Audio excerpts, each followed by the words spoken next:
Ibinyahe na patungo sa Subic Bay, Zambales mula sa Pangasinan ng pinakabagong barkong pandigma ng Philippine Navy, ang BRP Ramon Alcaraz. Bago dumating sa bansa, halos 2 buwan ding naglayag mula Amerika ang BRP Alcaraz na dating barko ng US Coast Guard. May news to go si Rafi Tima, exclusive.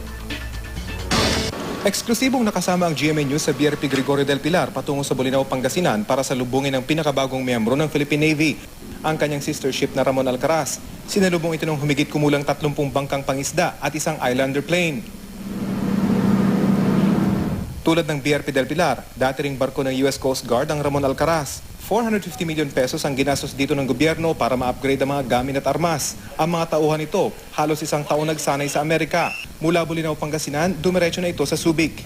Sa ngayon, nakasunod na sa atin itong BRP Ramon Alcaraz matapos itong salubungin itong ating sinasakyang BRP Gregorio del Pilar.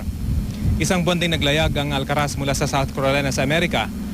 Pagdating nito sa Subic, pipinturan ito ng gray tulad ng iba pang barko ng Philippine Navy. Itong ating sinasakyan ay tinuturing na sister ship ng Alcaraz. Parehong-pareho sila ng itsura at sukat. Meron din itong flight deck na tulad nitong ating kinaroroonan.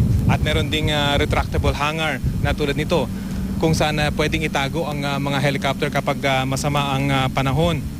Ito lang at ang kararating na Alcaraz ang may retractable hangar sa ngayon sa mga barko ng Philippine Navy. 378 feet ang haba ng barkong ito at may bilis na 29 knots o 54 kilometers per hour. Meron itong mga armas tulad nitong 50 caliber machine gun at meron ding mga sakay na rigid hull inflatable boat na tulad noon sa dulo na pwedeng panghabol sa mababilis na bangka.